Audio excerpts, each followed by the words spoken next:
Morning mga brother. So, nandito ngayon tayo. Actually, akyat ngayon tayo ng Tanay. So, kasama natin ang mga sa electric community. Sina Sir Toots, sina Ras. So, hindi ko na kilala yung iba. Pero actually, yun nga. Kaya rin naman ako akyat ngayon kasi gusto ko lang i-test yung bago kong pinaayos na suspension from AV Moto Tuning. Kasi para alam mo yan, siyempre tayo kailangan natin canvas, no? Sa iba't ibang mga stores. So para at least marami tayong option. Samahan niyo po ako sa biyaheng 'to, paakyat ng Kabsat Cafe, Tanay Rizal, via Marilaki Highway. Sobrang aga ngayon. Porter. Actually, ang plano was take off ng Shell Marcos Highway ng 4:30. Dadalawang isip nga ako kasi unang-una Sabado, then yun nga baka maraming tao. Tapos syempre as much as possible niiwasan natin yung mga medyo unruly na mga motorcycle riders sa Marilaki.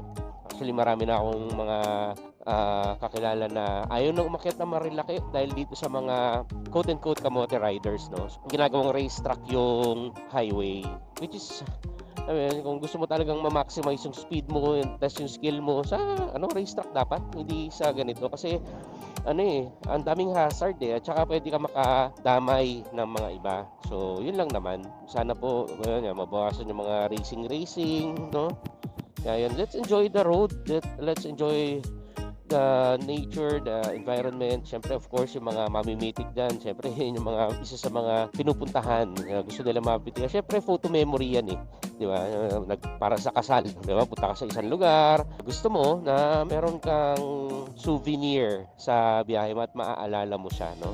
Shout out po sa mga mamimitik ng Marilaki. Marami po sila. Kaya at marami na akong mga suki. Ilang beses na rin ako napicturean kasi dyan. Siguro magandang pag-usapan, ano? Ba't ang sarap umakyat ng Marilaki? Una-una, ito ang pinakamalapit na destination na medyo malalayo ka sa urban setting. Talagang, parang hindi mo naman totally probinsya. Pero alam mo yun, yung mapuno, preskong hangin, pag syempre Metro Manila ka, mausok, diba? Mainit. So, ito yung mga lugar na talaga masabi mong a sweet escape. Yun lang naman na bakit sa mga reasons, bakit marami, hindi lang ako, umakyat na Marilaki. So, yun. And actually, mula nung una akong umakyat dito, mga 2000, ano ba, 13, parang ganun. Wala pa masyado na makita, 'di ba? Talagang kalsada lang. Ngayon, dami ng establishments. Siguro masasabi mo talaga na very fast yung kanilang progress. So, in terms of, syempre, panghanap buhay. So, itong mga riders is nagbigay din ng hanap buhay sa mga locals natin doon. Siyempre meron iba doon, mga foreigner din na mga galing Manila, nagtayo ng mga negosyo. Kasi destination talaga eh. Very good destination. Ika nga. Kagandahan pa rito sa Marilaki. Ang ganda ng kalsada. Naka-asfalto. Talagang ang komportable ng biyahe. Although hindi naman lahat asfaltado, pero karamihan asfaltado. Tapos walang masyadong truck. Di kagaya sa, syempre, Antipolo, na maraming truck. So dito, konti lang. So, madilim talaga sa lugar na to. Ay malapit na sa Shell Busbuso ang meeting point namin ni Ras, ni Night Owl Vlogs. So nag-decide na kaming mauna umakyat sa Kabsat Restaurant kasi we are anticipating na mapuno yung lugar kasi maraming umaakyat ngayong November 2, no? So kasama ko ngayon si Night Owl Vlogs and of course si Miss Lynn. So kasama din natin sa EV community. Gusto ko pong magpasalamat sa Kabsat Cafe and Resto dito sa Tanay Rizal at meron pong lugar or place na mapupuntahan ng mga EV owners or electric motorcycle owners na pwedeng mag-charge. So alam naman natin hindi kasi lahat accessible ang charging kasi yung iba medyo malayo yung outlet. So sa kanila may designated parking na pwede kang mag-charge. Shoutout po sa owner ng Kabsat Cafe and Resto at napakabait po nila and they are very open sa mga tulad natin na mga electric motorcycle owners, no, na umaakyat ng Marilake. So sa mga electric motorcycle owner na tulad namin na first time aakyat sa Marilake, so ito ang isa sa mga destination na marerekomenda namin na puntahan po natin. Kasi dito, sabi nga natin, masarap na yung food, maganda yung ambience, pwede pang makicharge sa kanila. Sobrang lamig. Ganito itsura ng hindi siya night ride, early morning ride. Pasikat pa lang ang araw, actually makinaw. Mali yung sinuot ko dahil ako'y naka-riding jersey na air cool. Sobrang ginaw. Si Lynn, mabilis din magpatakbo. Kababaeng tao, panis, e-bike, lady rider e-bike. Kaya lupit magpatakbo niyan. Tingnan natin dumikit konti. Kasi mabilis ang pacing ni Lynn tsaka ni mga nasa 65 din eh. Sa Corbada, 40. Diba? Pero chill ride lang to. Tama, banking lang. Di mo kailangan mag-nidrag na yan. Diba? Kailangan mo lang, sinipon ako bigla. Lamig. Alto.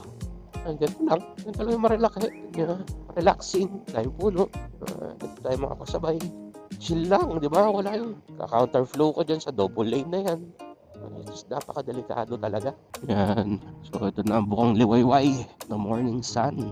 So, papunta na kami ng Big C. Dami mga biyahe ngayon. Sobra. So, iba talaga pag yung mga weekdays na madaling araw. Relaxing yung takbuhan. Kailangan sinipon. And welcome to Big C, baby. Di ba? Ang pinakamagandang kurbada. Naalala ko nung bago ako, hindi pa ako marunong talaga. Overshoot ako rito, yung pauwi. Tri-City pa dala ko nun. Yamaha Tri-City, 3 gulong. Siyempre hindi mo kayang ihiga ng medyo mababa eh. Kaya siyempre mali rin yung computation ko sa speed. Overshoot. Hindi pa uso mga mamimitik nun. Buti na lang. Tayo sa Kubo. Saan maraming mga preno muna bago banking. Yeah. At welcome to Tanay. Tayo sa famous Manukan. Malapit na. Ayun, nawala si Ras. Sobrang ginaw. Sa famous Manukan, baby.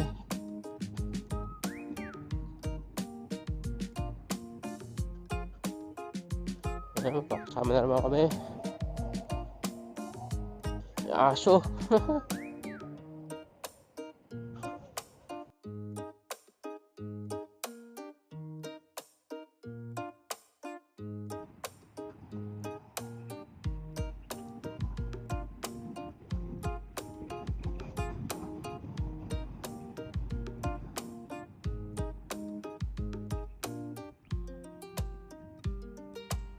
Aray.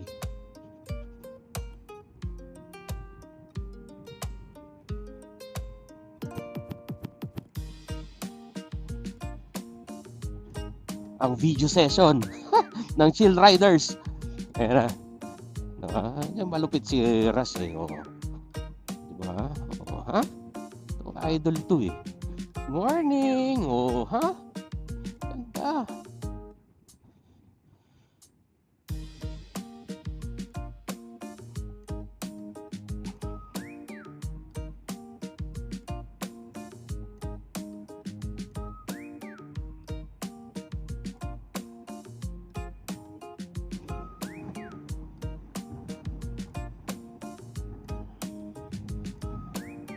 Pag naka-electric ka talaga dito, medyo kukonsumo ka sa baterya eh. Lalo na pag ganito kabibilis yung takbuhan.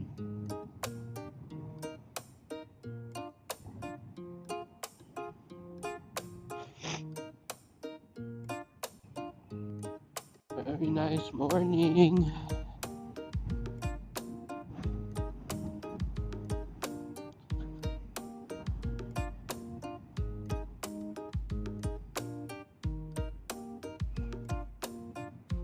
Safe na safe ang helmet natin, no?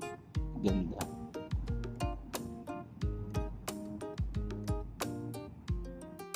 yun, nakarating din kami sa Kabsat Cafe and Resto.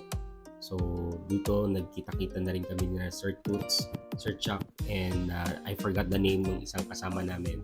So dito syempre kwentuhan about TVs, and of course yung mga sharing, yun ang mga magandang part dito. So I decided na mauna na sa kanila umuwi kasi medyo matagal pa ata sila. So shoutout po kay Sir Toots de los Trinos. Follow his channel sa Oakley Vlogs. So yun, meet natin ng mga EV people, so Sir Toots, and sa ating mga bagong nakilala. So tayo babalik na. Tayo taramang chillax lang. Ang daming umaakit ngayon, Sabado, bakasyon. So sana wala tayong mga makasalubong na mga alam mo na. So chill ride lang tayo pa uwi. Ganda ng Marilake. Chill lang, takbong 50. So going back, dun sa sabi ko nga i-review ko yung ginawa ni AV Moto tuning na sa front forks ko. Actually, ang laki na improvement. Pinalitan ni Sir Kevin ng fork oil na 30. Yun. Ano kasi dati, explain ko. Actually dati ang problema ko, pag spalto okay siya. Pag malalim na lubak, okay siya. Pero pag yung mabababaw na lubak na dahil uneven surface ang mga semento, ang tagtag. Actually, pinalagay ko kasi is actually ang nilagay pala nung unang gumawa na si Messworks 68 ISO VG68. So magaan pa pala yon, no, yung ano na yun, or malabnaw pa pala yon para sa shocks ko. Sabi nga, hindi lahat ng shocks settings is pare-pareho, depende sa rider, depende sa kung paano siya ginagamit, anong timbang na rider, etc, no? Di ba yung nagpagawa nga ako kina Messworks, sila nag-convert naman nung sa internals ng aking shocks na pang NMAX. Ang ganda pagkagawa. No? So ngayon, para matest naman din yung ibang shop, so sinubukan natin si AV Moto. And well, eto. So improvement wise, so nawala yung yan, tulad nun, yung mga mabababaw na lubak na yan. Ano yan? Dati talaga ramdam mo sa kamay kasi mapagpag talaga. Ngayon nawala. And meron, pero hindi yung ano talaga, yung talagang ramdam na ramdam mo. So, yun naman ang kagandahan sa improvement, no? Sa nagbago talaga. So, dito ko na lang po muna tatapusin ang aking vlog. Maraming salamat po sa lahat ng sumama at pinanood ng hanggang dulo itong aking munting video. And again, I'm your Brad Oli TV. Abangan nyo po yung mga susunod kong mga vlogs. And ako po'y humihiling po sa inyo ng isang like, follow, or subscribe dito po sa ating mga channel. So, meron tayong channel sa YouTube and of course yung ating Facebook page na Brad Oli TV. Again, maraming salamat po. Ingat po sa lahat. Ride safe. Maraming salamat po.